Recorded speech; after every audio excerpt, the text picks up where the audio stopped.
अमेरिकी बाजारों के उछाल के दम पर कल की रिकवरी को आगे बढ़ाने की पूरी कोशिश होगी आज भारतीय बाजारों की। गैप से खुलने के बाद कल की एक्सपायरी पर रहेगा फोकस। देखते हैं क्या कुछ एक्शन होता है। स्वागत है आप सबका शेयर बाजार लाइव में। नमस्कार, मैं हूं अनिल सिंघवी। नमस्कार, मैं हूं दीपांशु भंडारी। एक्शन के लिए हो जाइए तैयार, क्योंकि फाइनली अनिल जी थोड़ा मूड माहौल सुधरते हुए दिखा है। थोड़ी एक अच्छी मूव आई है, थोड़ा रेंज से बाहर निकलते हुए दिखे। कल अच्छा हुआ सही वक्त पर हमने वो पोल करवा दिया कि कुछ समय तक खामोश रहने के बाद एक अच्छे रनअप के बाद जब बाजार एकदम टाइम पास करते हुए दिखे तो किस तरफ बढ़ेंगे। और दीप काफ़ी ज़बरदस्त रेस्पॉन्स आया। 40-50 हज़ार से ज़्यादा उस पर वीडियो पर व्यूज़ हो चुके हैं और लोगों ने भरपूर दिल खोलकर अपनी राय दी है। बिल्कुल। सो देखिए, जब सारे लोग ये सोचने लगे कि बड़ा बोरिंग कंसोलिडेशन वाला और बड़ा टाइम पास वाला मार्केट है, तो मार्केट की यही खूबी और खासियत है, तुरंत आपको कहता है ना आप गलत आ जाता है। बिल्कुल। और ये गलती अच्छी तरफ होती दिख रही, ऊपर की तरफ।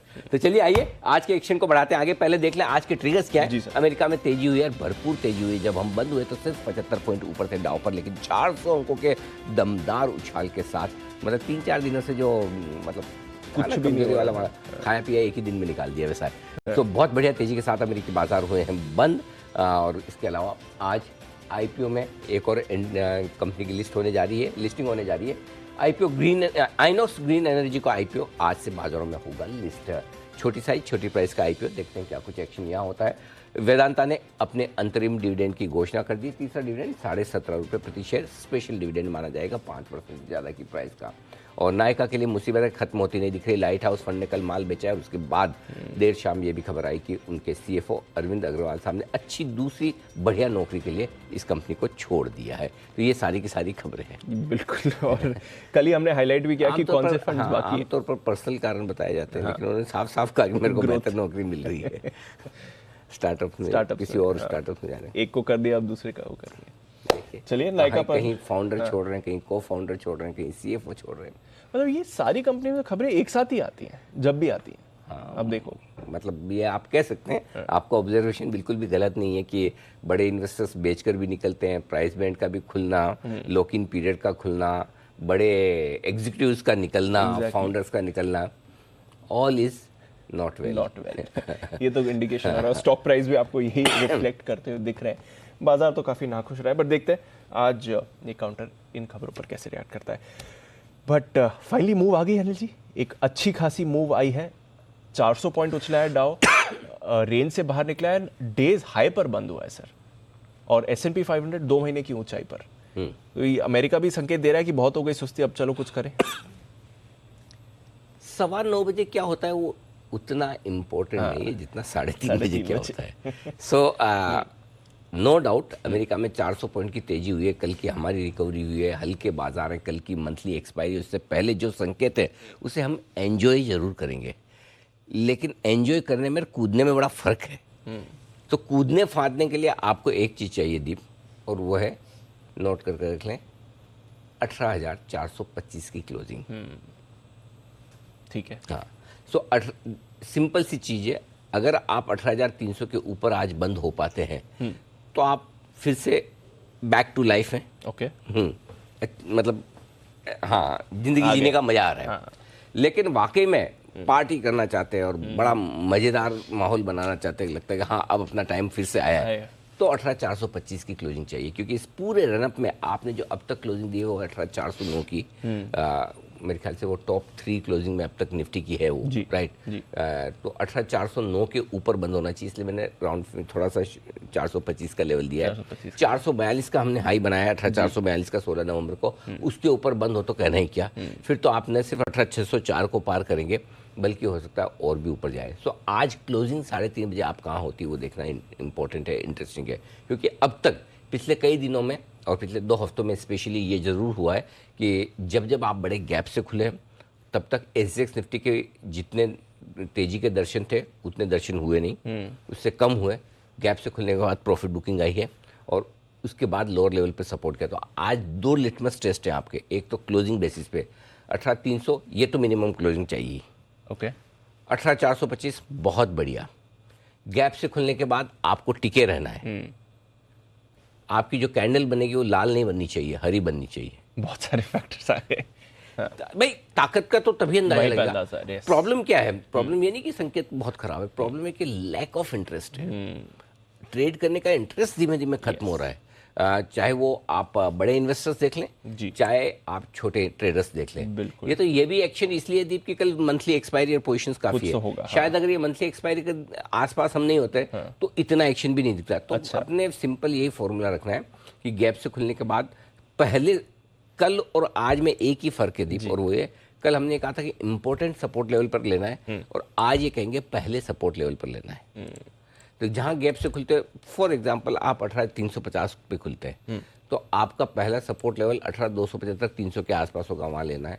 18,300 पर खुलते तो आपका पहला सपोर्ट लेवल 18,250 के आसपास होगा। तो जहां खुलते उसके बाद पहले सपोर्ट लेवल पर ले लेना है। इंपॉर्टेंट सपोर्ट लेवल पर अगर आए तो और ऐड करना है, और पहले इंपॉर्टेंट लेवल के आसपास ऊपर खुल जाए, थैंक यू।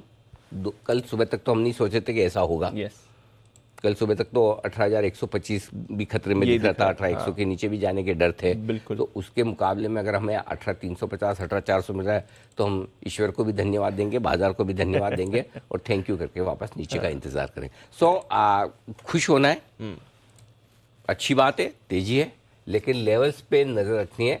ऊपर में देना है, नीचे में लेना है। ये बेसिक फॉर्मूला मार्केट में शुरू होते ही सबसे पहले जो सिखाया जाता है वो आज आपको फॉर्मूला लगाना है।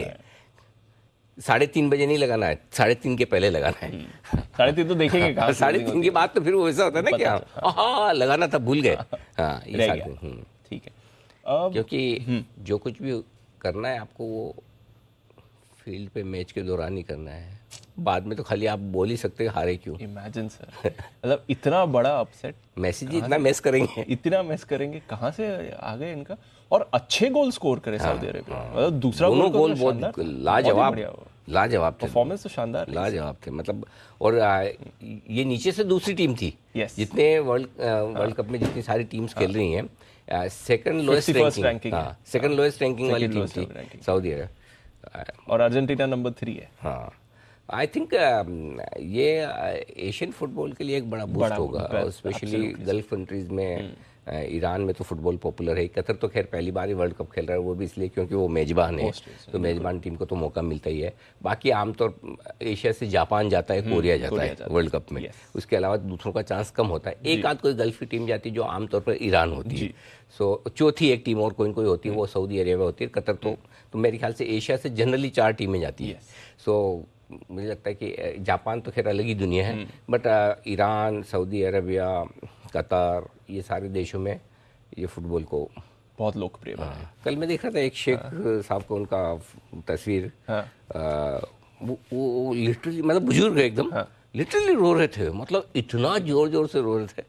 और हमारे अजय बताने की सऊदी अरब में छुट्टी है। बिल्कुल, आज छुट्टी डिक्लेयर करी उन्होंने। बनता है, बनती है। हाँ। लोग तो कह रहे हैं अगर वर्ल्ड कप जीत गए तो 1 साल की छुट्टी हो जाएगी। भाग मिल्खा भाग में भी यही था ना, हाँ। कि मिल्खा सिंह ये कहते कि हाँ मुझे एक दिन की, मैं चाहता हूँ मेरे नाम पे भी एक दिन की छुट्टी हो।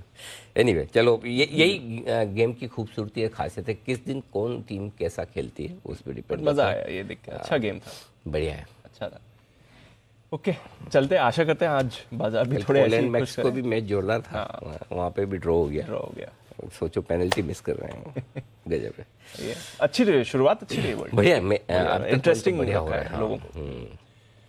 अच्छा, हमारे बाजार, एक जो आपने अभी पॉइंट किया था वो इंटरेस्टिंग था कि आज पहला सपोर्ट ही से ही घूम सकता है, क्योंकि कुछ दिनों से आप कह रहे थे कि पहले सपोर्ट वर्सेस इंपॉर्टेंट सपोर्ट में इंपॉर्टेंट सपोर्ट ज्यादा, आज पहला सपोर्ट ही ज्यादा है। आज पहले सपोर्ट पे लिया जा सकता है, क्योंकि एक्चुअली क्या होता है दीप कि ना, जब आप करेक्शन के बाद वापस ऊपर जाते हैं और आपको क्लोजिंग डे हाई पर मिलती है करेक्शन के बाद, तो डे हाई पर क्लोजिंग मिलने का एक सबसे बड़ा फायदा होता है नेक्स्ट जब आपको गैप मिलता है ऊपर, तो आपको ये पता है कि मेरा अब सपोर्ट कहाँ गया, राइट।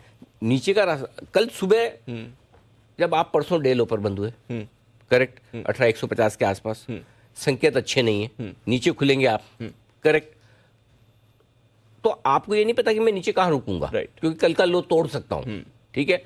अब आज आपको ये पता है कल का लो हमने नहीं तो, अच्छा, कल और परसों में एक खास बात देखी आपने क्या? कल और परसों की ट्रेडिंग रेंज एग्जैक्ट सेम है। यस, निफ्टी का कल का हाई है 18,261 और परसों का हाई है 18,262। कल का निफ्टी का लो है 18,137 और परसों का 18,133। एग्जैक्ट बिल्कुल, मतलब 2-3 पॉइंट तो कोई पॉइंट ही नहीं होता। तो इसका मतलब क्लियर करते, तो आज आपको ये पता है, जैसे आप 300 के आसपास 300 के ऊपर खुलेंगे, 300, तो आपको पता है कि नीचे मेरा बॉटम का है 18,135, है ना। तब आप आराम से डिसाइड कर सकते हैं क्या करना, बड़ा इजी हो जाता है। तब आपको पहले सपोर्ट लेवल पे खरीदने में आसानी होती है। जब आपको ये नहीं पता कि सपोर्ट मेरा एग्जैक्टली कहाँ मिलेगा, तब आपको इंपॉर्टेंट सपोर्ट लेवल पर खरीदना होता है। दूसरी बात, ये कैसे मैं निकालता हूँ, तो एक साइकोलॉजी बता देता हूँ ताकि लोगों के आगे भी काम आए। तो पहला तो फॉर्मूला ये प्राइस एक्शन के हिसाब से कि जब आपको नीचे का गैप क्लियर दिखता है और आप ऊपर आ गए, कल की रिकवरी और आज का गैप, तो आपको पता है 18,137 अब आप नहीं तोड़ने वाले, सो तब आप पहले सपोर्ट लेवल पर ले सकते हैं। दूसरी बात जो सेंटिमेंट से होती है, कल परसों आपका सेंटिमेंट उतना मजबूत नहीं है कि आप जहाँ खुले तुरंत ले लें, और आपको पता है कि पिछले 4-5 सेशन से आप खुलने के बाद हमेशा नीचे जा रहे हैं, करेक्ट, तो फिर आपका सेंटिमेंट थोड़ा ढीला है। कल की रिकवरी से पहली बार थोड़ा कॉन्फिडेंस लौटा है, और आज के गैप अप से कॉन्फिडेंस थोड़ा और बढ़ेगा। जब बढ़ा हुआ कॉन्फिडेंस हो तो आप पहले सपोर्ट पे ले लें। आज फीलिंग क्या है, हाँ यार हमको भी पता था 4-5 दिन रुकेगा, अटकेगा, थमेगा, टाइम पास करेगा, फिर चल जाएगा। अब तो ये कोई भी बोल सकता है ना, राइट, लेकिन आज सब सुबह यही बोलेंगे कि वो तो हाँ थोड़ा टाइम पास कर रहा था, अब तो बढ़ना है। लेकिन यही 2 दिन पहले क्या था, नहीं बहुत बढ़ गया है, अब बाइंग नहीं आ रही, एफआईज भी बेच रहे हैं, ग्लोबल मार्केट्स भी ठंडे हो गए, हो सकता है डिस्ट्रीब्यूशन हो रहा हो सकता है नीचे चले जाए। सो ये जो थॉट प्रोसेस में बदलाव है, ये आपको प्राइस एक्शन में दिखता है, और फिर आपको पहले सपोर्ट लेवल पर लेना होता है जब आपका सेंटिमेंट इंप्रूव हो जाए। और सेंटिमेंट अगर आपका इंप्रूव नहीं है तो आपको इंपॉर्टेंट सपोर्ट लेवल पर लेना है। तो ये चीज़, और पहला सपोर्ट लेवल जल्दी आता है, इंपॉर्टेंट सपोर्ट लेवल थोड़ा नीचे आता है, जो प्योरली मजबूत डेटा के बेसिस पे होता है। ये फ़र्क है, जो ट्रेडर्स इंडेक्स को ट्रेड करते हैं उनको इसका फ़र्क समझ के इसको प्रैक्टिस करना चाहिए, बहुत फ़ायदा होगा। आपका एंट्री पॉइंट सही हो गया ना, आपका 80% काम हो गया ट्रेडिंग में।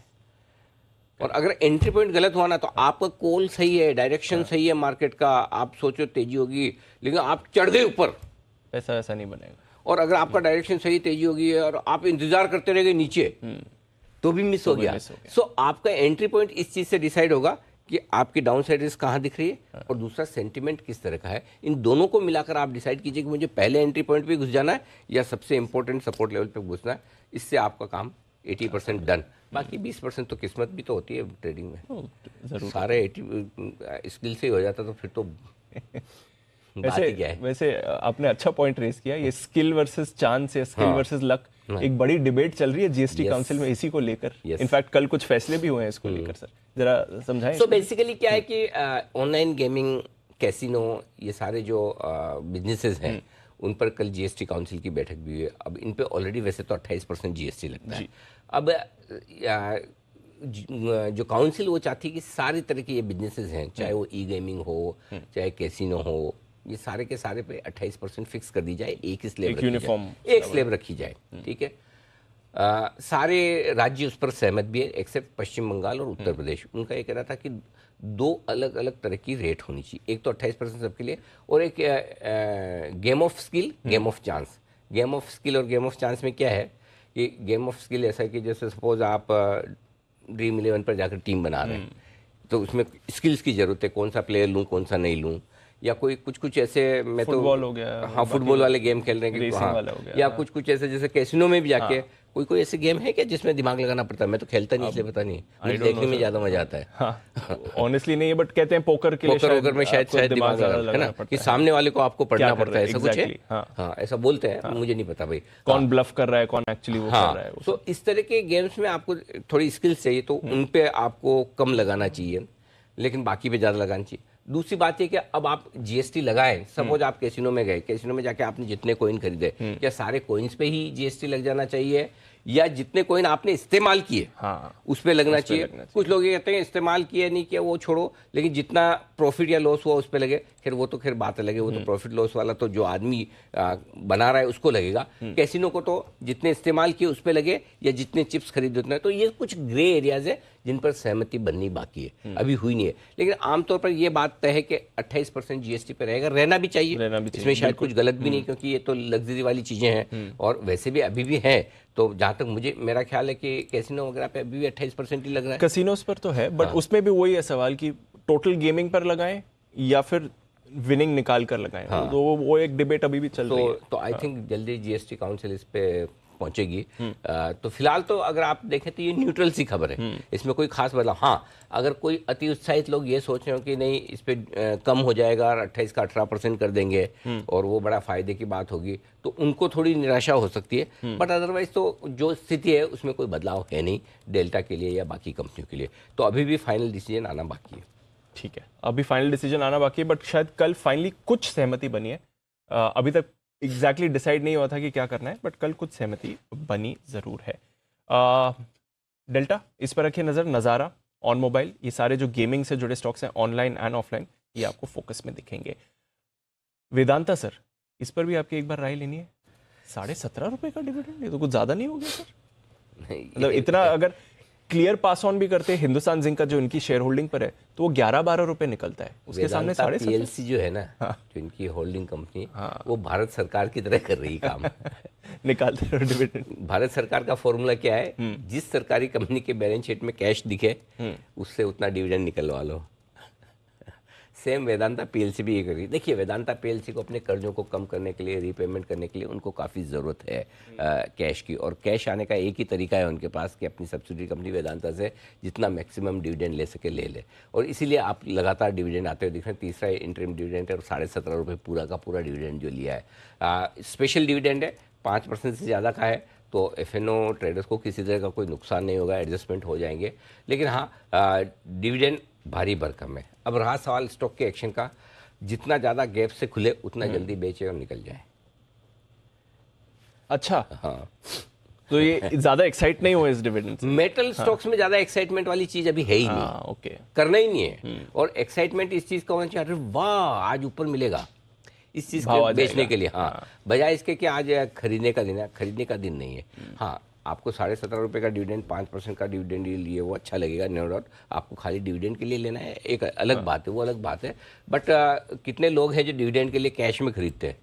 करेक्ट। और एक्स डिविडेंड होने के बाद भाव तो हो जाना है। तो मेरा ये मानना है, अगर 325 के आसपास आज स्टॉक आ जाता है, तो वहाँ पर 20-25 के आसपास आता तो आपको प्रॉफिट बुक करना चाहिए। एग्रेसिव ट्रेडर से तो ऊपर में ढंगढांग की जगह देखकर शॉर्ट भी करें तो हर्ज नहीं है। अच्छा, हाँ, तो सिंपल है। डिविडेंड जो आपको 17.5 रुपये आएगा, वो ये तो 310 है, इसी में से निकलेगा। कोई अलग से नहीं आने वाला है। Make no mistake. ऐसा नहीं कि कोई प्रमोटर या कोई अलग लाके पैसा डाल रहे हैं, ये लो जी 17.5 रुपये, ये 310 में इंक्लूड नहीं है। तो आप ही की स्टॉक प्राइस में से डिविडेंड आने वाला है। सो आई थिंक ठीक है, खुश होने के लिए अच्छी बात है कि डिविडेंड आ रहा है, लेकिन बहुत ज़्यादा अति उत्साहित होकर खरीदने की जरूरत नहीं है। अति उत्साहित ना सवाल ही पैदा नहीं होता। अच्छा, ये बहुत से लोगों की उम्मीद पर आपने पानी डाल दिया, क्योंकि ये इतना अच्छा डिविडेंड देख के लोग काफी एक्साइटेड हो जाते हैं ना। 2 दिन पहले भी आप देखिए, एक्सपोर्ट ड्यूटी हटी थी। सब लोग इतना गाना गा रहे थे, वो ये हो जाएगा, वो हो जाएगा, ड्यूटी हटी, बड़ा फायदा। एक स्टॉक 5% ऊपर खुला, उसी दिन नेगेटिव हो गया और सबके सब नीचे बंद हुए। तो मैं एक सिंपल कह रहा हूँ, आप कम से कम जो कूद के ले लेते डिविडेंड को लेके, वो नुकसान तो नहीं करेंगे ना हमारे बोलने के बाद? Yes, correct. यस, नुकसान तो नहीं करेंगे, बस उतना ही है। हमारा काम तो उतना ही कि अगर आपका नुकसान से बच गए तो भी बढ़िया है, और बाकी ठीक है, किसी के पास पड़ा है तो कोई समस्या नहीं, आपको डिविडेंड मिल जाएगा, टैक्स बेनिफिट भी आते हैं उसके साथ में, थोड़ा फायदा होता है। सो आपके पास पड़ा है तो कोई दिक्कत नहीं। लेकिन आज आप ये सोचे कि 17.5 रुपये का डिविडेंड मिलेगा, इसलिए मैं आज 5%, 3% ऊपर भी मिल जाए तो मैं शेयर खरीदूंगा, तो वो समझदारी वाला काम नहीं, वो काम बस उतना ही है। ठीक, क्लियर है।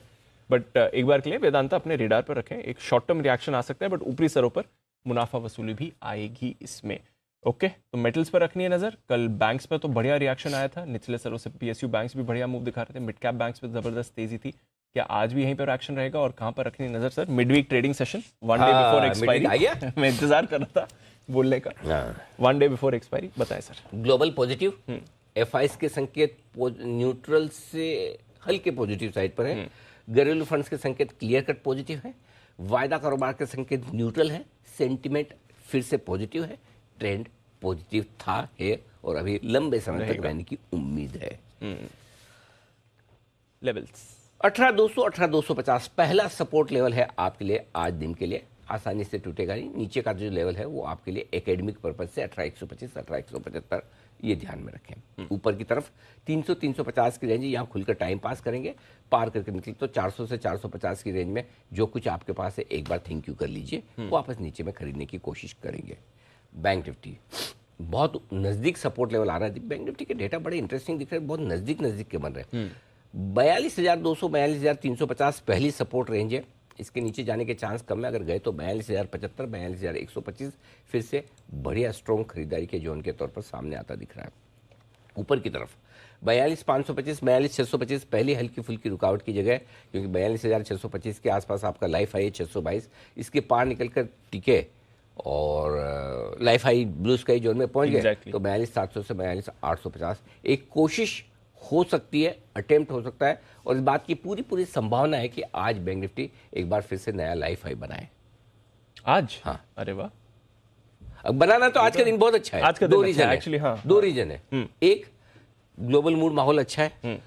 दो, आपकी क्लोजिंग कल काफी अच्छी हुई है 42,450 के आसपास। तीन, वहां से आप सिर्फ 200 पॉइंट ही दूर है। सो मतलब अगर, और तीसरी बात, चौथी बात और बता दूं कि कल निफ्टी के मुकाबले में बैंक निफ्टी कम बढ़ा है, सो आपके लिए कैचअप करने के लिए भी जगह। तो ये 3-4 कारण ऐसे हैं जिसकी वजह से मुझे लगता है कि बैंक निफ्टी आज लाइफ हाई बना सकता है। मजा आ जाएगा सर।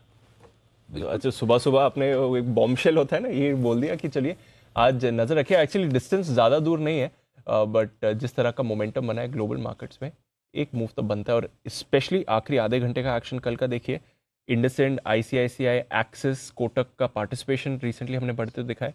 पीएसयू बैंक्स तो आपको बढ़िया मूव दिखाई रहे हैं। अच्छी मूव आ सकती है बैंक्स और बैंक निफ्टी में, ये आपके लिए एक बढ़िया संकेत बन रहा है। कल इंडसइंड और आईसीआईसीआई स्टार थे, देखते हैं आज बाकी के जो प्राइवेट बैंक्स हैं वो सपोर्ट देते हैं, यानी पीएसयू बैंक्स तो अच्छे सपोर्ट में है ही। तो बताएं सर, फिर दिन के लिए क्या सपोर्ट रेजिस्टेंस क्या है? 18,250 पे बंद हुए, 18,200, 175, 150, 125, सिर्फ 4, ठीक है। और हर 25-25 पॉइंट पे ऊपर की तरफ 18,275, 300 दो छोटे लेवल है, 325, 350 दो मीडियम है, 400, 425 ये सारे लेवल। बेसिकली हम इतने रेंज बाउंड है कि हर 25-50 पॉइंट पे आपको सपोर्ट आ जाता है लेवल। हाँ। बैंक निफ्टी 42,450 पे बंद हुए, 42,350, 300 दो छोटे लेवल है, 250, 200 मीडियम लेवल है, 125 फाइनल बहुत है, इतने इससे ज़्यादा जरूरत नहीं है। और ऊपर की तरफ 525, 625 दो छोटे लेवल है, नहीं बीच में 575 और डाला है मैंने, तो 3 हो गए।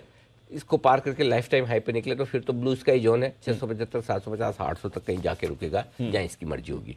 ठीक है, हाँ, समझ गया। टेफाइस की इंडेक्स लॉन्ग पोजीशन और बढ़ी है, 63 से 68% शॉर्ट काटे हैं दीप अच्छे खासे दबाकर। पुट कॉल रेशियो अभी भी कंफर्टेबल है, 0.99 पर है। और बैंक निफ्टी का पुट कॉल रेशियो भी कोई खास दिक्कत नहीं, 1.09 पर है। विक्स घटा है 6.5%। एक दिन में इतना घट जाता है, एक दिन में बढ़ जाता है। देखो विक्स से ज्यादा वोलेटाइल और कोई नहीं और कुछ नहीं, सबसे ज्यादा यही वोलेटाइल है। वोलेटिलिटी नापने का इंडेक्स ही सबसे ज्यादा वोलेटाइल है, गजब है। बट 68% एफआई पोजीशनिंग ऊपर थोड़ा हाई साइड पे है, लेकिन मैं समझ गया कि मैंने टिप्पणी नहीं की तो आपने मुझे इनडायरेक्टली पूछ लिया, सर आप बोल क्यों नहीं रहे हो इस पर, यही है ना? 100% परसों हाँ, मंथली एक्सपायरी है थोड़ा। हाँ, तो आज और कल थोड़ा मतलब ज्यादा लेवल पे हो सकता है। हाँ। क्योंकि क्या होता है कि है ना, जैसे कुछ रोल ओवर्स हो रहे हैं, कुछ पोजीशंस कट रही है, तो इसलिए परसों मेरे को ये नहीं चाहिए 68% पे नई सीरीज की शुरुआत में, तब मुझे स्ट्रेस है। नई सीरीज की शुरुआत आप 45-50% पे आसपास करो इंडेक्स लॉन्ग पे तो बढ़िया है, वहां पे नहीं चाहिए। अभी तो ठीक है, मैनेज हो जाएगा। अब आइए स्टॉप लॉस दे दूं। लॉन्ग पोजीशन का स्टॉप लॉस ऊपर खींच के लाया हूं मैं 18,125। कल और परसों के लोज के नीचे स्टॉप लॉस भी रहेगा और क्लोजिंग भी वहां हो तो आप स्टॉप लॉस लगाइए।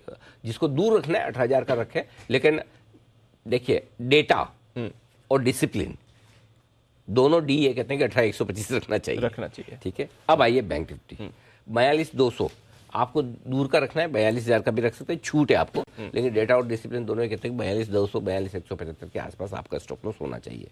शॉर्ट साइड पर आप होने तो नहीं चाहिए, अगर हैं ना हो सकते हैं, क्यों नहीं होने चाहिए, हो सकते हैं, क्योंकि शॉर्ट लॉन्ग वालों का भी स्टॉप लॉस तो ट्रिगर हुआ है। मैं 18,450 इंट्राडे और क्लोजिंग बेसिस पे आप वो रख लीजिए।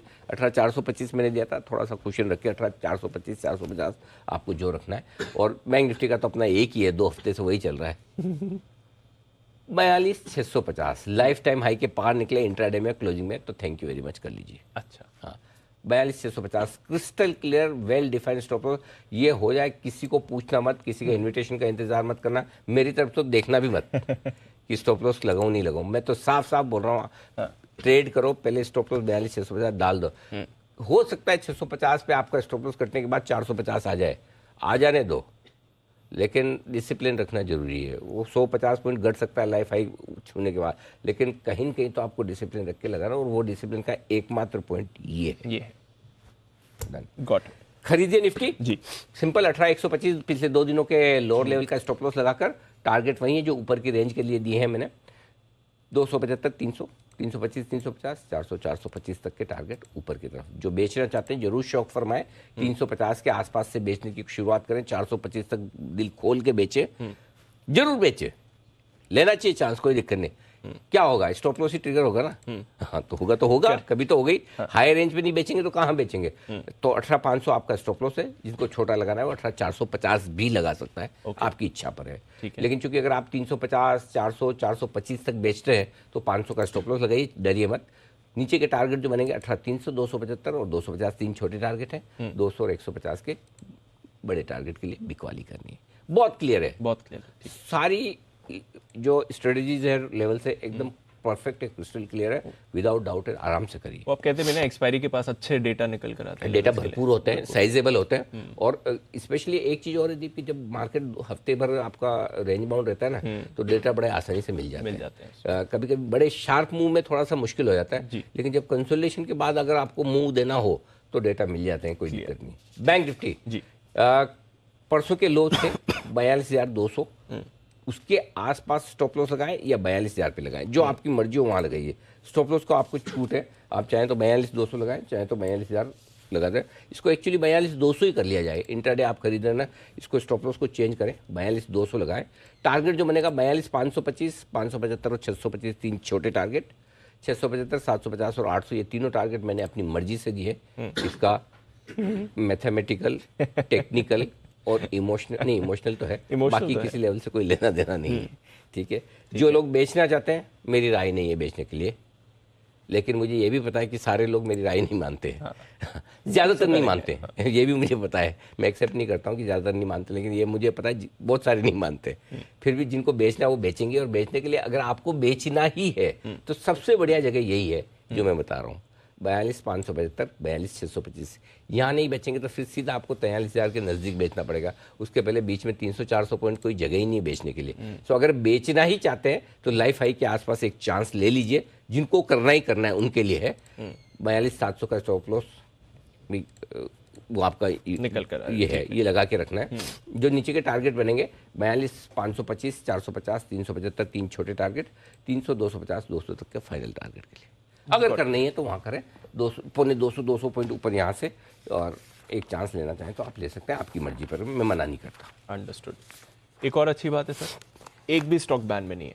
सारे के सारे स्टॉक्स जो कल आशीष बता भी रहे थे निकल गए बैन में, लग रहा था कि शायद डेल्टा वापस बैन में आ जाए, वो भी नहीं हो रहा है। तो एक भी स्टॉक बैन में नहीं है। Escorts, PNB, IB housing, Sun TV और जीएनएफसी ये बैन से बाहर आ गए हैं। डेटा थोड़ा समझाएं सर, कल का एफआईएस का डेटा कैसे रीड करना है? 700 करोड़ की बिकवाली हुई कैश मार्केट में, इंपॉर्टेंट डेटा वही है, इसलिए मैंने न्यूट्रल रखे हैं एफआईएस के आज के संकेत। हालांकि एफएनओ में बढ़िया खरीदारी है, 1521 करोड़ के उन्होंने इंडेक्स खरीदे, 950 करोड़ के स्टॉक्स खरीदे, तो नेट आप देखेंगे तो डायरेक्शनल खरीदारी है। लेकिन इस खरीदारी की वैल्यू इसलिए ज़्यादा नहीं है कि मंथली एक्सपायरी के हफ्ते में मैं थोड़ा सा डेटा को माइल्ड करके देखता हूँ, उतनी इंपॉर्टेंस नहीं देता किसी भी तरफ, खरीदने या बिकवाली की तरफ, इसलिए न्यूट्रल है। ये डेटा आप दो ना मुझे शुक्रवार के दिन, यानी कि अगले मंडे, मजा आएगा, कूदेंगे। तो किस डेटा पर कब कूदना है ये भी हमें पता होना चाहिए। हाँ, सिंपल सी चीज़ है। बाकी लोकल फंड की 636 करोड़ की खरीदारी ठीक है। वायदा कारोबार के डेटा में सबसे इंपॉर्टेंट डेटा है नीचे की तरफ, वो है 18,293 लाख शेयरों का ओपन इंटरेस्ट, 47 लाख शेयर कल ही जुड़े हैं, हाईएस्ट ओपन इंटरेस्ट है। 18,200 के नीचे आप बंद नहीं होंगे, ये आपको कॉन्फिडेंस रखना चाहिए, और 18,200 आपके लिए मजबूत सपोर्ट का काम कर दिया। एक तो पहली चीज़ है। दूसरा, आपको तेजी 18,300 से गिनना शुरू कर देनी है। 18,300 इसलिए इंपॉर्टेंट है, 18,300 के पुट पर 60 लाख शेयर हैं, कॉल्स में 1 करोड़ 7 लाख शेयर हैं। दीप, अब ये इंटरेस्टिंग चीज़ है, 1,07,00,000 शेयरों का ओपन इंटरेस्ट है 18,300 के कॉल पर, हाईएस्ट है, और आप 18,300 के आसपास खुलने की तैयारी करें। फ्रेंकली आप मुझे पूछेंगे तो मुझे लगता है आप 50-55 पॉइंट से ज़्यादा ऊपर नहीं खुलेंगे। अच्छा, हाँ, मेरे हिसाब से 18,300 के आसपास ही खुलेंगे। इतना बड़ा गैप अपने मुझे नहीं लग रहा। बेस्ट केस सिनेरियो में 18,325 हो जाए, ओके, बट वो बेस्ट केस सिनेरियो है 18,300 के आसपास खुलेंगे। वो क्यों? क्योंकि एक तो आप 18,245 पे बंद हुए हैं तो 55 पॉइंट आपके हो जाते हैं, वो ठीक है, जितना तेजी उस हिसाब से हो गया। आजकल हम उतने ही रिएक्शन देते हैं, ठीक है। दूसरी बात, हाईएस्ट ओपन इंटरेस्ट है वहां पर 1,07,00,000 शेयरों का, तो एक बार तो कॉल राइटर उसे रोकने की कोशिश करेंगे ना, ठीक है। तो दूसरा ये, अगर आप 18,325 के ऊपर टिक जाते हैं शुरुआती 15 मिनट आधा घंटे में, फिर फायरवर्क्स आएंगे। और क्यों आएंगे वो बताऊं। करीबन दीप 2 करोड़ से ज़्यादा शेयर तब आपके 18,300 के ऊपर कॉल राइटर्स ट्रैप होने लगेंगे। वो आपको 18,350, 375, 400 तक ले जाने की कोशिश करेंगे। सो 18,300, 325 को होल्ड करना शुरुआती 1 घंटे में बहुत ज़रूरी है। उसके नीचे नहीं आना चाहिए, उसके ऊपर टिके रहना चाहिए। टिके रहेगा तो ही शॉर्ट कवरिंग सबसे तेज आएगी, ये ध्यान में रखिए। बैंक निफ्टी एक ही लेवल इंपॉर्टेंट है, 42,500। देखो मंथली एक्सपायरी में हाईएस्ट ओपन इंटरेस्ट पुट और कॉल दोनों में 42,500 पर है। 42,500 के पुट पर 25 लाख शेयर हैं, कॉल्स में 39 लाख शेयर हैं। अब अगर आपको मजे लेने हैं जिंदगी के तो आज बैंक निफ्टी में लीजिए। अच्छा, उसका रीजन है, बैंक निफ्टी आपका बंद हुआ है 42,457 पर, 500 पॉइंट से मुश्किल से 40 पॉइंट नीचे, 42,500 से 42,500 के ऊपर खुलेंगे। ओपन इंटरेस्ट हाईएस्ट पुट में 26 लाख शेयरों का है, कॉल्स में 40 लाख शेयरों का, और ये 40 लाख शेयरों वाला कॉल राइटर जो है ये ट्रैप होने के लिए बिल्कुल तैयार है, सर कटवाने के लिए। अब तेजी करने वालों को थोड़ा सा जोश लेना है, बोला हम काट ही देंगे आज। 625 आज लाइफ हाई की तैयारी है। अरे वाह, ये और उसका श्रेय तेजी वालों को कम जाएगा, मंदी वालों को ज्यादा जाएगा। तो आप 42,500 के ऊपर निकल कर आधा घंटा टिक गए ना, आपकी शॉर्ट कवरिंग और ले जाएगा ऊपर ले जाएगा। सो इसलिए बैंक निफ्टी ज़्यादा देर सुस्त रहेगा भी नहीं, डेटा बहुत मजबूत बने हुए। शॉर्ट कवरिंग आपको ऊपर ले जाने की कोशिश करेगी। ओके, तो शॉर्ट कवरिंग ऊपर ले जाएगी, नए लाइफ हाई पूरी संभावना है बैंक निफ्टी में। शायद उतना बड़ा गैप अप ना हो, बट पूरा मौका है आपके लिए। लिस्टिंग 9 बजे अनिल जी से उस पर भी लेंगे राय। आई खबरें आपको बता दें और साथ ही आज के ब्रोकरेज रिपोर्ट्स और ट्रिगर्स भी। अरमान, नुपुर और कुशल, साथ ही आशीष भी हमारे साथ हैं तैयार। अरमान, मॉर्निंग बताएं ट्रिगर्स और खबरें आज की। जी, ट्रिगर्स में सबसे इंपॉर्टेंट एफएम जो है वो मुंबई एसबीआई इकोनॉमिक्स और बैंकिंग जो कॉन्क्लेव है वहाँ पर जो शाम को जो होने वाली है वहाँ पर संबोधित करती हुई दिखेगी। टार्जन्स प्रोडक्ट पर ध्यान रखिएगा क्योंकि जो इनका एंकर लॉक इन है वो खत्म होता हुआ दिखेगा। आईपीओ अपडेट में आइनॉक्स ग्रीन जिसकी आईपीओ की लिस्टिंग होने वाली है आज। एक्स डेट है कुछ स्टॉक्स में जिसमें हिंदुस्तान जिंक इंटरिम डिविडेंड है 15.5 का, महाराष्ट्र सीमलेस है जहाँ पे बोनस इशू है 1:1 का, और माइंड ट्री और एल&टी इन्फोटेक का जो मर्जर का है वहाँ पर भी एक्स डेट है। ग्लोबल के हिसाब से जापान में आज छुट्टी रहेगी। यूएसए एफओएमसी मिनट्स मीटिंग्स जो हैं वो रिलीज होती हुई दिखेंगी। और चेंज इन प्राइस बैंड है यूको बैंक में जो 20% से घटकर 10% हुआ है। नतीजों पे आ जाते हैं, जो नतीजे आए हैं सीमेंस पर अगर आप ध्यान रखेंगे तो इनका Q4 FY22 का रिजल्ट आया है तो नतीजे बढ़िया हैं, पर हालांकि जो हमारा अनुमान था उससे कमजोर आए हैं। आय में लगभग 11%, 11.7, 12% के आसपास की बढ़ोतरी है। मार्जिन्स लगभग स्टेबल रहे हैं 11% पर, जो हमारा अनुमान था वो लगभग 12% का था। उसी के साथ साथ अंत में अगर नेटको की बात करें तो जो उनका घाटा है वो बढ़ता हुआ दिखा है। कंपनी पहले भी घाटे में ही थी, हालांकि आय अगर देखेंगे तो आय में भी कटौती आई है 18% की, पर जो उनको पहले घाटा था 27 करोड़ का वो बढ़कर अभी 36 करोड़ का हो गया है।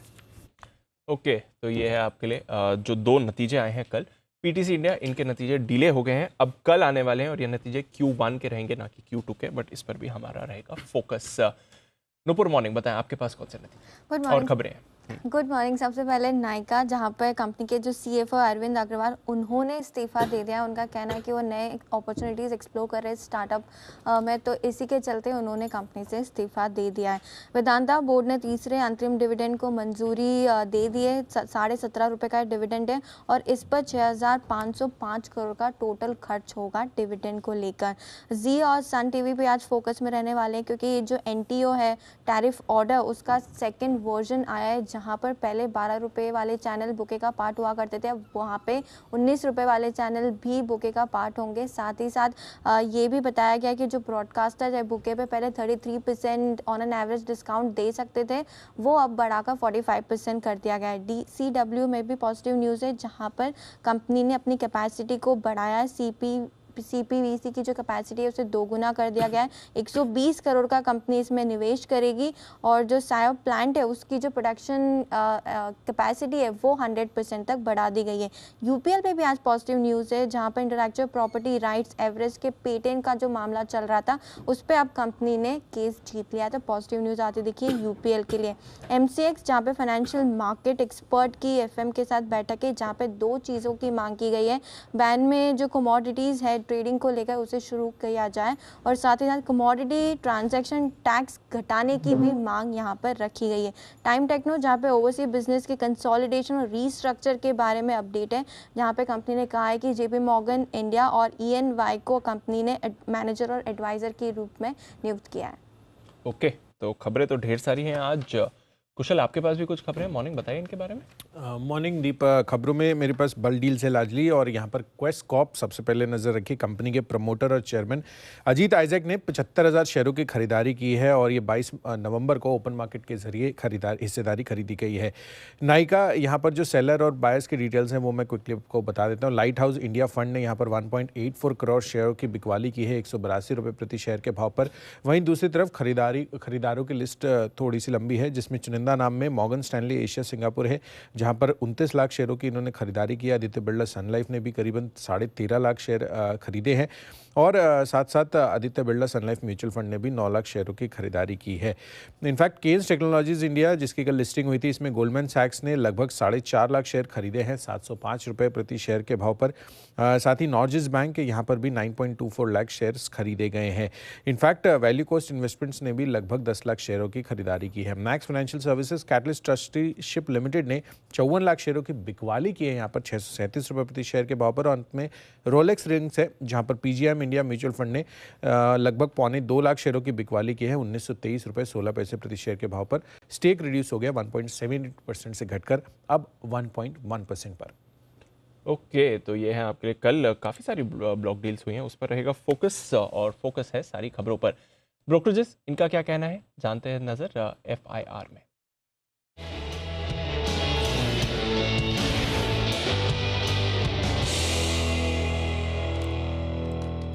मॉर्निंग आशीष, बताएं क्या कह रही हैं आज की रिपोर्ट्स। Good morning Deepanshu. सबसे पहले देखिए सीमेंस यहाँ पर नतीजा है, इसके बाद रिपोर्ट है। ये मैक्वायरी की तरफ से आउट परफॉर्म की रेटिंग को बरकरार रखा है। 2804 की कल की क्लोजिंग है, 3020 रुपये का लक्ष्य दे रहे हैं और मान रहे कि जो मार्जिन है और खासतौर पर ऑर्डर इनफ्लो है ये इनके अनुमान से कमज़ोर देखने को मिल रहा है। यहाँ पर निराशा देखने को मिली है, जिसके चलते यहाँ पर फोकस रहेगा।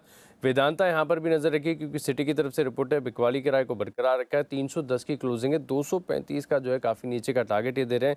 ये कह रहे हैं कि डिविडेंड तो ठीक है, डिविडेंड यील्ड भी बढ़िया, लेकिन दिक्कत है कि आगे जाकर एल्यूमिनियम और जिंक इनके कीमतों में कोई बड़ा उछाल एक्सपेक्टेड नहीं है, जिसके चलते यहाँ पर बिकवाली की राय को बरकरार रखा है।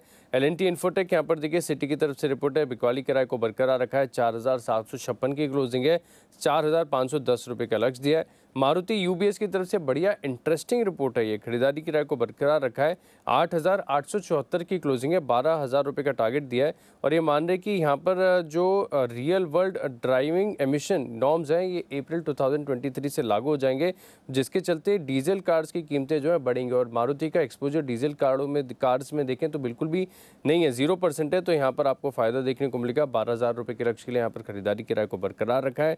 टेक महिंद्रा CLSA ओवरवेट की रेटिंग को बरकरार रखे हुए हैं और लक्ष्य उन्होंने 1100 से बढ़ाकर 1140 कर दिया है।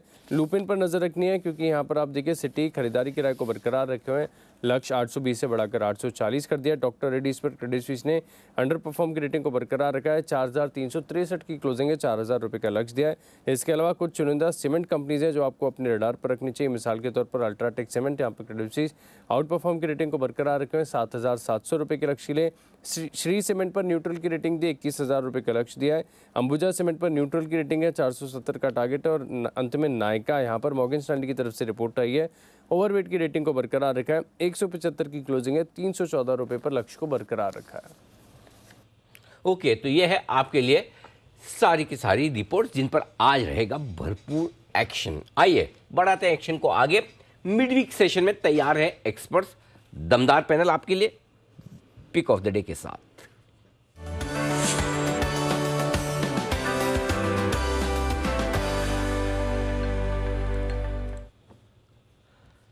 बंसल जी सुप्रभात, शुरुआत करें सर।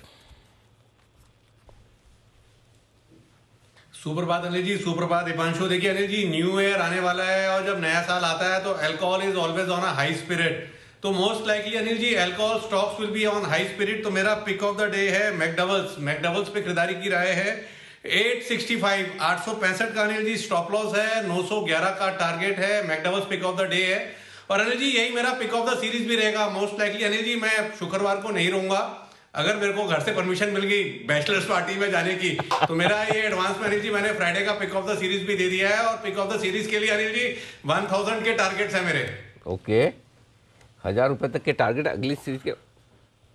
कौन सी पार्टी में जाने की परमिशन ले रहे हैं? अनिल जी आजकल अनिल जी देखिए, अभी आपके साथ बैठने का जलवा है कि अभी तक अनिल जी बैचलर्स पार्टी होती है ना शादी से पहले, अभी जैसे दीप करेंगे तो अनिल जी एक कॉकटेल बोलते हैं और थोड़े से अनिल जी इंग्लिश स्पीकिंग लोगों से बैचलर्स पार्टी बोलते हैं अनिल जी। अच्छा। तो अनिल जी आज भी अनिल जी बैचलर्स पार्टीज के इनविटेशन आते हैं। तो अनिल जी हिल स्टेशन पे हो रही है तो उसकी परमिशन में लगा हुआ हूं मैं। अच्छा, बाय द वे वैसे एक चीज जो बताई बंसल जी ने कि यूनाइटेड स्पिरिट्स खरीदारी करने के लिए न्यू ईयर के वक्त ये प्रोडक्ट अल्कोहल हाई स्पिरिट में मेरी वैसे जानकारी थोड़ी कम है, समझ कम है इन सब मामलों में, इसलिए मैं जानना चाहता हूँ Bansal ji, alcohol high spirit में होता है या अल्कोहल पीने वाले हाई स्पिरिट में होते हैं? नहीं देखिए अनिल जी, ये तो एक धारणा अनिल जी। देखिए कई लोग तो अनिल जी बिना पिए भी हाई स्पिरिट में रहते हैं। आप तो देखिए अनिल जी कभी टच भी नहीं करी, बट अनिल जी लेने वाला हाई स्पिरिट में होता है अनिल जी। ओके, चलिए बढ़िया है। तो ये है आपके लिए मैकडॉवेल खरीदारी करने की राय बंसल जी की तरफ से। सुप्रभात कुणाल जी, बताएं सर आपका क्या इरादा है? सुप्रभात अनिल जी, सुप्रभात दीपांशु। अनिल जी देखिए, ये बैचलर्स पार्टी में बंसल जी को आमंत्रण आ रहा है। अनिल जी कभी ऐसा आमंत्रण, अनिल जी हमारे यहाँ भी बहुत सारे बैचलर्स हैं, तो अनिल जी इनको बोलिए एक पार्टी सब मिलकर दे दें हमें, तो हम हमारा भी अनिल जी हो जाएगा बैचलर्स पार्टी का इनविटेशन। वो तो इनडायरेक्टली क्या डायरेक्टली बंसल जी ने बोल ही दिया है। दबाव ये सब आप जो बार बार दबाव बनाते हो ना, इस चक्कर में डिसीजन टालते जा रहे हैं। एग्जैक्टली, खर्चे और बढ़ रहे हैं। इनको फ्री छोड़ दो। बोले हम आपसे कुछ नहीं मांगेंगे, आपकी मर्जी हो तो शादी में बुलाना, मर्जी हो तो बैचलर पार्टी में। देखो 3 महीने का काम ना हो जाए तो बजट बढ़ता रहता है। हाँ, वो बजट तो इस चक्कर में नहीं, बोले थोड़ा और रुकता हूँ। जी बताए कुणाल जी। अनिल जी देखिए, कल मैंने खरीदारी की राय दी थी हुडको में, जिसमें जबरदस्त तेजी आपने कल के सेशन में आती हुई देखी, और आज मेरी खरीदारी की राय है एनबीसीसी में। चार्ट लगभग सिमिलर है और ब्रेकआउट आता हुआ दिखाई दिया कल के ट्रेड में, तो एनबीसीसी में खरीदारी करके चलें। यहां पर 41 रुपए का एक लक्ष्य साध लें और स्टॉप लॉस रखें 36 रुपए 75 पैसे पर। तो एनबीसीसी में खरीदारी की राय। अच्छा, बाय द वे ये दीप की शादी से रिलेटेड जो बात निकली उसमें एक चीज़ मैं बताना चाहता हूँ आप लोगों को। कुणाली का हाँ, सो दीपांशु का सरनेम भंडारी है। आमतौर पर राजस्थान में बहुत सारे भंडारी होते हैं, जैन भी होते हैं। तो मुझे अब तक है ना कुणाल जी कई सारे फ़ोन आ गए कि सर वो जरा उसके बारे में कोई मैट्रिमोनियल रिज्यूमे वगैरह दीप का विजय है। तो मैंने कहा आप पंजाबी में शादी करेंगे? अच्छा वो पंजाबी है, राजस्थान की नहीं है, जैन नहीं है। तो आज मैं आप सबको बता दूं, हाँ भाई बिल्कुल एलिजिबल बैचलर है, आप चाहे तो मुझसे डिटेल ले लें, लेकिन वो पंजाबी है। सबको लगता है आप मेरे साथ बैठते हैं। तो जैन भी हैं। अच्छा, सबसे ज़्यादा भंडारी जोधपुर में होते हैं। अच्छा, और राजस्थान ये मुझे नहीं मालूम था। हाँ, मतलब पूरे मतलब भर के हैं वहाँ पर। अच्छा, हर गली में बहुत सारे मिलेंगे आपको, वैसा है। तो उनको सबको लगता है कि जैन है। हाँ, तो इसलिए तो मेरे पास लगभग हर हफ्ते 2 हफ्ते में एक आध फोन आया। अनिल जी एक सवाल था। जी कुणाल जी। अनिल जी सवाल ये है, ये बैचलर्स पार्टी का हिंदी अनुवाद क्या होगा अनिल जी? बैचलर्स पार्टी का हिंदी अनुवाद? तो बैचलर्स को हिंदी में कुंवारा। कुंवारी दावत। समथिंग चलिए बढ़िया है, जो भी हो एनबीसीसी खरीदे आप। आइए सिमी जी से करते हैं मुलाकात। सिमी जी सुप्रभात, बताएं ma'am pick of the day. Very good morning Anil ji, very good morning Deepanshu. से पिक ऑफ द डे होगा भारत इलेक्ट्रॉनिक्स। पूरा सेक्टर चला, मतलब डिफेंस सब चल गया, सिर्फ बीईएल थोड़ा सा अटक गया। मुझे लगता है कि आज उसी में फोकस करना चाहिए। बीईएल को खरीद कर चलेंगे, स्टॉप लॉस लगाएंगे 105, टारगेट्स होगा 110 से 112। तो मेरी तरफ से बीईएल आज के लिए। ओके, बीईएल में खरीदारी करने की राय तैयार हैं सुमित जी भी। सुप्रभात सुमित जी, बताएं sir pick of the day. Good morning Anil ji, good morning Anil ji. Pick of the day के तौर पे ग्रासिम को सिलेक्ट करना चाहिए। ग्रासिम के अंदर मोमेंटम बन रहा है, ग्रासिम में यहाँ से ऊपर का मूव देखने को मिलना चाहिए। ग्रासिम में जो नीचे में सपोर्ट बन रहा है वो 1680 का बन रहा है, तो 1680 का इसके अंदर नीचे में स्टॉप लॉस बनेगा। और ऊपर में जो टारगेट देखने को मिल सकते हैं ग्रासिम के अंदर 1725 रुपए से लेके 1740 रुपए तक का मूव ग्रासिम में यहाँ से ऊपर की तरफ देखने को मिलना चाहिए। ग्रासिम में खरीदारी करें, 1680 का स्टॉप लॉस, 1725 और 1740 ये दो टारगेट ऊपर में देखने को मिलने चाहिए। 1725 1740 का ये रखें टारगेट। अच्छा, सुमित जी भी आ गए। सुमित जी भी बैचलर जैसे दिखते हैं हमें, वैसे ज़्यादा फर्क नहीं है वैसे। सुमित जी, ये अभी कुणाल जी का प्रश्न था कि भाई बैचलर्स पार्टी को हिंदी में क्या कहा जाता है, कोई विशेष टिप्पणी आपकी? बैचलर्स पार्टी को हिंदी हाँ, में वो क्या शादी के पहले होती ना आजकल बैचलर्स पार्टी, ना कोई अलग अलग लोकेशन पे ले जाके धमाल वमाल की जाती है। आजकल तो दोनों की होती है, पुरुषों की अलग होती है, महिलाओं की अलग होती है, मतलब लड़कों की और लड़कियों की ऐसा। तो उसके लिए अभी किसी ने मुझे ट्वीट पे लिखा भेजा हलाल पार्टी।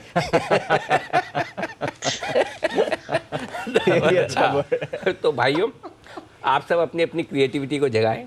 आपके हिसाब से शादी से पहले होने वाली बैचलर्स पार्टी को क्या कहा जाना चाहिए? ट्रांसलेशन करने की जरूरत नहीं, भावनाओं पे जाइए। Exactly. और भावनाओं के हिसाब से अपने शब्द बनाइए, जरा ट्वीट करिए, बताइए बैचलर्स पार्टी को क्या कहा जाए। ये कोई अच्छा एक contest मतलब जैसे आज़ादी खत्म होने वाली पार्टी है ना। कोई ये सबका अपना अपना तरीका होगा। आप अपने अपनी सोच बताइए, तब तक हम बढ़ते आगे। आइए, तैयार है शरद जी हमारे साथ। शरद जी, स्वागत है आपका। सुप्रभात, बताएं sir pick of the day.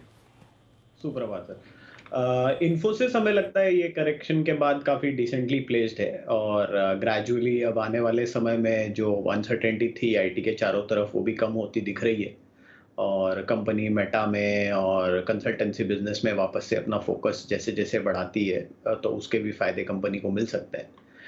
हमारा मानना है कि अगले 2 साल में 15-16% जैसी अर्निंग CAGR रहनी चाहिए। तो अगर FY24 के नंबर्स पे 25 का भी मल्टीपल मिलता है तो हमें लगता है 1700-1750 तक के लक्ष्य के लिए इन्फोसिस एक डिसेंट बेट है इन वैल्यूएशंस में। ओके, तो इन्फोसिस पर रखिए नजर। कल एंड में आईटी की अच्छी रिकवरी आई थी और डेज हाई पर इन्फी बंद होते दिखा। TCS का भी पार्टिसिपेशन नाम अच्छे आ रहे हैं। कुंवारा उत्सव, हाँ, अविवाहित पुरुषों की गोष्ठी, जश्न कुंवारा, शहीदों की पार्टी, बकरा काटने वाली पार्टी। क्या गजब गजब लोग हैं, मतलब भर भर की क्रिएटिविटी निकल रही, कूट कूट के भरी हुई है। अगर ये व्हाट्सएप और फेसबुक और ट्विटर नहीं होता तो सोचो देश की कितनी क्रिएटिविटी ऐसे दब जाती है। जी बंसल जी, तो आ रही है। देखिए अनिल जी, बात क्रिएटिविटी की नहीं अनिल जी, इस पे नहीं बोल रहा अनिल जी। देखिए उस दिन मैं और कुणाल जी जब क्वालिटी में गए थे तो वहां पर एक जो सर्व करते थे वो अनिल जी 11:30 बजे ड्यूटी को ज्वाइन करते थे और क्या कहते हैं सुबह का शो अनिल जी देख के निकलते थे। इस चीज के साक्षी कुणाल जी भी हैं, कॉम्प्लीमेंट्री ड्रिंक दिया था। तो अनिल जी आपसे प्रेरित हो गए, जैसे ये सब बैचलर्स पार्टीज वगैरह रात को हैं, तो कल मैं भी अनिल जी दबा के Anil ji dark shirt shopping करके लाया। तो वहां पर भी अनिल जी जो मेरे को अटेंड कर रहे थे वो भी सुबह का जी बिजनेस का शो देख के आते हैं। और अनिल जी मुझे फिटिंग से थोड़ी सी लूज शर्ट दी, कहते हैं यार ये आपके बटन एकदम खुल रहे हैं। अनिल जी देखेंगे टीवी के ऊपर तो कमेंट करेंगे। तो अनिल जी कई लोग जो मतलब कि जॉब कर रहे हैं अनिल जी, फैक्ट है, एक पहली चीज के साक्षी तो कुणाल जी भी हैं। तब अनिल जी कॉम्प्लीमेंट्री ड्रिंक दिया था अनिल जी। कल मुझको कॉम्प्लीमेंट्री अनिल जी 5000 का मतलब कि कॉम्बो गिफ्ट दिया, ऊपर मेल डाल के अप्रूव कराया। मैं मना भी कर रहा था। और ये सब अनिल जी इसलिए है क्योंकि आपके साथ हम बैठते हैं और ये फैक्ट है अनिल जी। आप कहें तो तस्वीरें भी डाल दूंगा आपके पास पर्सनल व्हाट्सएप पर। गुरु गुड़ रह गया, चेला चीनी हो गया। मुझे तो आज तक किसी ने दिया नहीं, बंसल जी को सब मिल रहे हैं। ये तो हमें भी। लेकिन बंसल जी ये सब चीज़ ठीक है, लेकिन अगर आप मेरे से इतने ही सीख रहे हो तो ध्यान रहे, मैं इतनी बार दिल्ली आया हूँ अवार्ड फंक्शन में। रात को 11 बजे वाली 11:30 वाली लास्ट फ्लाइट लेके 2 बजे घर 2:30 बजे पहुंचने के बाद सुबह वाला शो करता हूँ। सो आप भी ये जो भी पार्टी वार्टी करके चुपचाप नेक्स्ट डे शो पे आ जाए। कितनी भी लेट तक कर रहे हैं। हाँ, तो उसका मतलब ये नहीं कि आप छुट्टी बनाए। करेक्ट। चलिए आइए, स्टॉक्स हैं जो एक्शन में, उन पर किया जाए फोकस। स्पेशल डिविडेंड एक बड़ा आया है 17.5 रुपए का। शरद जी राय दीजिए वेदांता पर। हाँ, एक मैं जो चेंज बताना चाहता हूँ कि पहले 5% से ज़्यादा का डिविडेंड होता था, उसे स्पेशल डिविडेंड माना जाता था और उसमें वायदा कारोबार में फ्यूचर्स में डिस्काउंट नहीं होता था, एडजस्टमेंट नहीं करने पड़ते। नियम बदला, अब 2% का हो गया। तो अगर 2% से ज़्यादा का डिविडेंड अगर कंपनी ऐलान करती है तो वो एफएनओ में एडजस्ट हो जाता है। तो ये 2% से कहीं ज़्यादा है। शैलेश जी बताएं सर, वेदांता क्या करना चाहेंगे?